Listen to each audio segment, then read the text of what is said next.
Ya, terima kasih. Terima kasih. Pertanyaan jawab lisan seterusnya saya ingin menjumpa Yang Berhormat Tuan M. Kulasigaran, Ipoh Barat. Terima kasih. Soalan saya yang keempat. Sila Menteri Sumber Manusia untuk menjawab. Tempoh masa 3 minit. Terima kasih Tuan Yang Dipertua. Tuan Yang Dipertua, memandangkan ni soalan ini mempunyai 3 aspek. Yang pertama, soalannya berbunyi, menyatakan sebab-sebab kementerian telah tidak boleh menyelesaikan isu kekurangan pekerja asing dalam sektor-sektor yang memerlukannya. Soalan satu. Soalan kedua, jumlah bilangan pekerja asing yang masuk ke Malaysia setakat ini. Kedua. Dan yang ketiga, sila berikan pecahan pekerja ini mengikut sektor masing-masing. Maka ini melibatkan 3 soalan berbeza dan saya perlukan sedikit masa. Tuan Yang Dipertua, memandangkan isu pekerja asing ini adalah satu isu yang cukup hangat dan adalah satu keperluan asas dalam fasa pemulihan ekonomi yang pertama.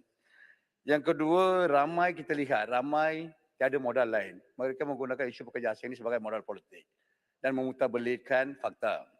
Yang ketiga, inilah tempat yang sesuai. Inilah tempat yang sesuai. Dengar dulu. Tak payah politik, dengar dulu. Dengar dulu apa orang sebut. Teruskan. Dan ini adalah diputabelitkan oleh ramai di luar dan inilah tempat yang sesuai saya bagi jawapan selain daripada Jemaah Menteri yang saya lihat orang ahli-ahli parlimen sampai bagan sentiasa memperpolitikkan. Yang keempat, Tuan Yang Dipertua, kita perlu menangani isu pekerja asing ini secara betul. Kalau tidak, negara boleh menghadapi masalah besar. Dan seperti sebelum ini pernah berlaku, BBK mendamping ground dengan izin. Yang keempat, Tuan Yang Dipertua, bukan semua yang minta pekerja asing nak meniaga. Mereka nak meniaga orang. Maka saya sebagai menteri, saya meneliti secara betul. Dan seterusnya untuk menjawab soalan Ipoh Barat, Tuan Yang Dipertua. Soalan pertama, tidak betul lah apabila Yang Berhormat kata kita tidak dapat selesaikan. Kalau kita lihat keseluruhan, Yang Berhormat pernah menjadi Menteri Sumber Manusia. Peranan Kementerian Sumber Manusia adalah yang pertama, menyelesaikan MOU dengan negara-negara sumber untuk memberi ruang pekerja asing masuk. Yang kedua, kita meluluskan kota. Itu adalah peranan Kementerian Sumber Manusia. Selepas itu Yang Dipertua, dari segi mengeluarkan VDR, biometrik, medical, PLKS, VDR semuanya di bawah bidang kuasa Kementerian Dalam Negeri.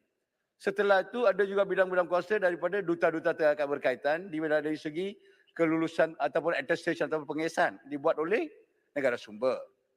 Dan akhirnya apabila pekerja asing masuk ke negara kita, kembalilah peranan Kementerian Sumber Manusia untuk memastikan mereka diberi perlindungan dari segi Akta 446, dari segi kedudukan rumah dan sebagainya. Maka ini adalah keseluruhan.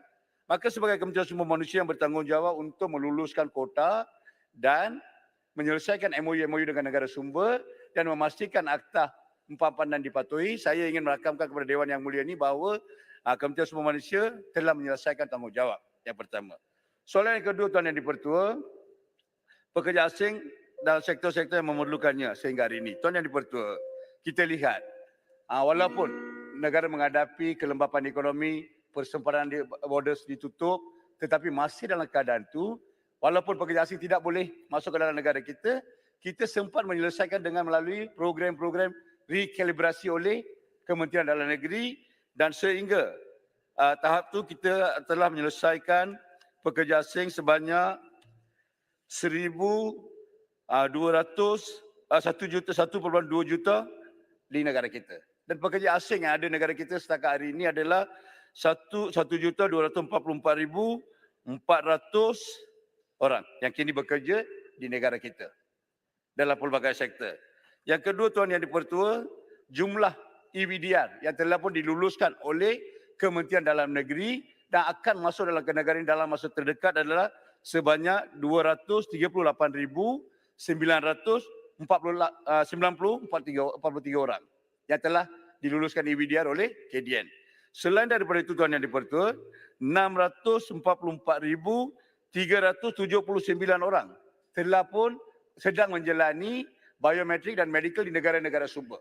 Maka ini menunjukkan keseluruhan pekerja asing akan ada dalam negara kita dalam masa sebulan 2 ini adalah 2,127,722 orang. Ini jauh berbeza dengan keadaan sebelum ni, Tuan Yang Dipertua. Kalau kita lihat sejarah, paling tertinggi masa sebelum COVID, tertinggi adalah 1,8 juta pekerja sahaja.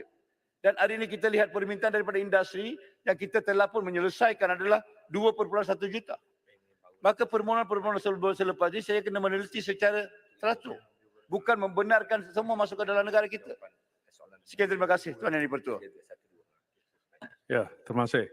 Yang Berhormat Menteri, walaupun Yang Berhormat Menteri mengatakan bahawa kelulusan telah dibuat untuk mereka datang ke negara ini, tapi ground reality itu lain. Macam 2 hari dulu, di mana Master Building Association, lepas tu pemilik kelapa sawit, kedai kopi dan sebagainya, rentihan-rentihan mereka. Ini semua real on the ground yang mengatakan bahawa pekerja tak sampai. Yang Berhormat memberi satu alasan yang mungkin ramai tidak tahu, katakan bahawa Kementerian Dalam Negeri yang akan memberi approval medical report, medical services dan juga kebenaran mereka. Saya setuju. Tapi apakah peranan Yang Berhormat sebagai co-chair dalam komiti yang ada di mana KDN dan kementerian yang memainkan peranan sedemikian? Saya bila meraja kerajaan, tiap-tiap kali saya akan hubung kepada Kementerian Dalam Negeri supaya mempercepatkan hal ini dan mensegerakan. Itu sebab bila kita dalam kerajaan, kita tidak ada masalah sedemikian. Yang Berhormat telah mengelirukan seluruh dunia, di mana Yang Berhormat mengatakan bahawa kita tidak berusaha untuk membuat MOU dan tidak ada MOU. Itu tidak benar Yang Berhormat. Kita ada dengan Nepal pada 29 hari bulan Oktober 2018. Saya sendiri pergi sign. Dan sebenarnya sebelum itu saya dah bagi tahu Yang Berhormat bahawa pekerja-pekerja domestik boleh dibawa dari soalan. Tak perlu Yang Berhormat. Soalan very clear. Yang Berhormat, Yang Berhormat. Sesi soal. This is my floor Yang Berhormat. Jadi apa yang Yang Berhormat, dia nak politikkan semua hal. Dia tak ada modal jadi dia buat hal ni. Ya, Yang Berhormat. Ya, Ipoh tunggu, sabar bro, sabar. Yang Berhormat, Sabar. Ipoh Barat, Jadi please get direct to the point. Ya. Izin. Ya, soalan yang saya Soalan. ingin kemukakan, memandangkan ada aduan-aduan yang tertentu menunjukkan bahawa ada kelalaian oleh menteri. Kita mesti mengaku sedemikian. Yang kedua, menunjukkan bahawa tidak ada inisiatif untuk mengatasi sangat serius kekurangan pekerja di negara ini hingga melambatkan recovery dalam ekonomi kita. Baik. Dan ini disebabkan oleh kementerian. Jadi apakah usaha selain dari apa yang telah diberitahu oleh Yang Berhormat supaya kita boleh percaya bahawa itu adalah benar dan jangan mengelirukan Dewan dan negara ini juga. Baik. Silakan. Tuan Yang di-Pertua, kebetulannya saya ingin menjawab secara profesional sebab itu saya tak ungkitkan kecacatan yang telah diputuskan oleh pihak sebelah sana, khususnya Yang Berhormat Ipoh Barat. Tuan Yang di-Pertua, memandangkan Yang Berhormat cuba memutabelirkan Dewan Yang Mulia ini, saya ingin memaklumkan Dewan Yang Mulia ini, kebanyakan apabila kita sebut je Tuan Yang di-Pertua pekerja asing di negara kita, satu dunia tahu. Ramai pekerja yang berada di negara kita adalah, yang pertama adalah daripada Bangladesh dan yang kedua adalah daripada Indonesia. Ini fakta. Yang kedua, apabila Ipoh Barat menjadi Menteri Sumber Manusia, mengumumkan moratorium terhadap pekerja Bangladesh pada 1 September 2018. Maka daripada 1 September 2018 sehingga beliau hilang kuasa, tak ada pekerja daripada Bangladesh masuk. Yang pertama, just dengar. Curi kuasa. Ipoh Barat dengar, lepas tu cakap dengar dulu. Eksploitasi pekerja. Dengarlah dulu. Eksploitasi. Apabila saya sebut kecacatan you, dengarlah. You impose moratorium.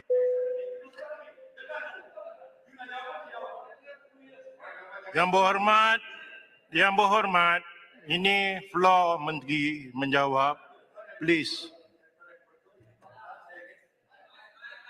Menteri kena cool lah, Menteri Ini kena fakta cool. saya ingin merakamkan dalam Dewan Yang Mulia ini. 1 September 2018, Yang Berhormat Ipoh Barat mengamalkan moratorium terhadap pekerja Bangladesh. Maka daripada 1 September 2018 sehingga beliau hilang kuasa, tak ada pekerja Bangladesh masuk dalam ke negara ini. Apabila tukar pucuk pimpinan kerajaan, apabila kami mengambil alih, immediately COVID-19. Maka tiada pekerja asing. Maka sebab kecacatan ataupun tindakan diambil oleh Ipoh Barat, hampir 3 tahun kita tak ada pekerja asing daripada Bangladesh masuk ke negara kita. Dan semua dengar. Dua tahun you are responsible for 2 years. Dengar dulu baru respon. Dengar dulu. Why you jumping sebab you salah? Tak, dengar dulu lah. Ipoh Barat sudah lama dalam Dewan, belajarlah peraturan. Okey? Tuan Yang di-Pertua, apabila saya jadi Menteri Sumber Manusia, immediately kita menghadapi COVID-19 dan persempadan ditutup. Yang berhormat Menteri Kesihatan buka sempadan Kuala Lumpur pada 1 April 2022. Maka daripada 1 September 2018 sehingga 1 April 2022 tak ada pekerja asing daripada Bangladesh masuk ke dalam negara kita. Ini adalah fakta. Satu dunia tahu. Dan saya telah memuktamadkan perjanjian di MOU di antara Bangladesh yang gagal oleh Ipoh Barat pada 2 Yang dibuat Jun. oleh kita, Yang yang 2 berbuat Jun. berkesan, jangan tipu Dengarlah. lah. Dulu Barat. satu paku pun tak nak cabut. Ipoh Barat, please. Okey. Dengan saya muktamadkan perjanjian di antara Bangladesh dengan Kuala Lumpur yang terakhir pada 2 Jun. Maka pekerja asing daripada Bangladesh hanya boleh masuk selepas 2 Jun sehingga hari ini hanya 3 bulan yang pertama. Dalam 3 bulan itu Tuan Yang di-Pertua, ada 6 flight daripada Bangladesh ke Malaysia dan 9 flight daripada Malaysia ke Bangladesh. Berapa ramai boleh masuk? Cuba fikir. Begitu juga pekerja asing daripada Indonesia mula masuk apabila saya muktamadkan MOU pada bulan Julai. Semua ini berlaku sebab kecacatan Ipoh Barat sebagai menteri Special gagal. approval, yang Orang berhormat yang bagi pun special negara approval, Bangladesh 10,000 orang, dari Sri Lanka 10,000 orang. Ipoh Barat- Semua ni special Ipoh approval Barat- kan? Itu Duduk unsur tambahan di- kementerian sebab kegagalan Ipoh Barat mencacatkan. Satu 2 tahun dunia tahu. ministerium. Tuan Yang di-Pertua, saya cabar Ipoh Barat. Cuba tanya kedai-kedai makanan. Apabila mereka berjumpa dengan beliau terus menghalalkan mereka, mengetam mereka jangan bagi pekerja asing. Cuba tanya tadi yang berhormat bangkit dari restoran-restoran Kuala Lumpur. Cuba tanya Ya, restoran-restoran di satu Yang Malaysia. berhormat Menteri. Apa peranan yang sebelum- berhormat? Terima kasih Tuan Yang di-Pertua. Yang jawab jangan Yang marah Menteri. Duduk. Duduk yang berhormat, please. Menteri panas ya, timbalan dia senyum ya. Kita silakan Selalu timbalan panas. Soalan Ah. tambahan, setuju. yang berhormat Jempol. Okey, terima kasih Datuk Speaker. Tadi saya melihat bahawa jawapan menteri menyatakan bahawa kerajaan lama telah gagal di mana perjanjian juga gagal membawa masuk pekerja asing. Maka kerajaan pada hari ini berjaya membawa pekerja asing masuk di atas kelulusan dalam tempoh 3 bulan. Saya nak tanya menteri, berapa banyak pekerja asing ni dapat dibuat dalam tahun ini? Kerana kita tahu kegagalan kita membawa pekerja asing masuk, iaitu kerajaan ataupun syarikat sektor sawit telah rugi 10.46 bilion atas kekurangan, dan juga bagaimana kita nak menawarkan gaji yang lumayan untuk pekerja tempatan agar ianya dapat sambutan. Dan yang keduanya, saya nak tanya, tadi adakah perjanjian dengan yang lama itu dibatalkan oleh kerana kegagalan kerajaan yang dulu dipimpin oleh Kementerian Sumber Manusia yang disebut oleh menteri? Tolong jelaskan lebih jelas lagi. Terima kasih Tuan Yang di-Pertua. Terima kasih Yang berhormat. Seperti mana saya sebut sebelum ini Yang berhormat, ramai pekerja asing daripada di negara kita adalah kebanyakannya daripada negara sumber seperti Bangladesh dan Indonesia. Ini adalah 2 negara terbesar menghantar pekerja asing. Dan kedua-dua negara ini hanya kami menyelesaikan MOU. Memandangkan ada moratorium daripada Bangladesh sejak 1 September dan MOU terakhir daripada Indonesia telah pun diselesaikan pada bulan Julai 2018. Walau bagaimanapun, dalam keadaan COVID, dalam keadaan persempadanan ditutup, kita masih, saya bersama-sama rakan seperjuangan saya daripada KDN, sempat menyelesaikan isu pekerja asing melalui program-program rekalibrasi sehingga pekerja asing di negara kita seketika itu mencatat 1,101,761 orang. Adalah semasa COVID-19. Sebaik saja persempadanan dibuka dan dalam masa sejak bulan Julai, Ogos, September dan hari ini, kita telah membawa masuk pekerja asing seramai 142,639 orang yang menunjukkan kedudukan pekerja asing di negara kita kini adalah 1,244,400 orang yang sedang bekerja di negara kita. Tambahan pula, kita dah KDN, walaupun kota telah pun diluluskan oleh Kementerian Manusia dan seterusnya, KDN telah meluluskan sebanyak 238,943 orang pekerja asing yang telah pun menerima EVDR yang akan masuk dalam negara kita dalam masa terdekat sebulan atau 2. Tambahan pula, ada 644,379 orang kini menjalani biometrik dan medical check-up di negara-negara sumber akan masuk ke dalam negara ini secara teratur. Tuan Yang di-Pertua, mengikut data yang saya telah disebutkan dalam Dewan Yang Mulia ini, kita akan mencatat tahap 2,127,722 orang. Ini adalah satu jumlah yang besar. Satu jumlah yang besar, kita tak pernah ada dalam kedudukan ini. Sebelum COVID-19 hanya kita sampai 1.8 juta. Kita lihat hari ini kita dah mencapai 300, lebih daripada average. Maka selepas segala permohonan ini, saya perlu mengkaji sebagai Menteri Sumber Manusia, saya perlu mengkaji secara mendalam sama ada perlu atau tidak. Kalau tidak, ini akan mengurangkan peluang-peluang pekerjaan kepada warga tempatan. Semua orang minta, kalau kita lihat apa-apa yang Ibu Barat sebut, kalau saya dah luluskan semua orang atas permintaan mereka, mungkin orang tempatan tak ada pekerja di negara kita. I don't want Kuala Lumpur, Malaysia to become a dumping ground dengan isi tuan yang dipertua. Setuju. Soalan tambahan. Soalan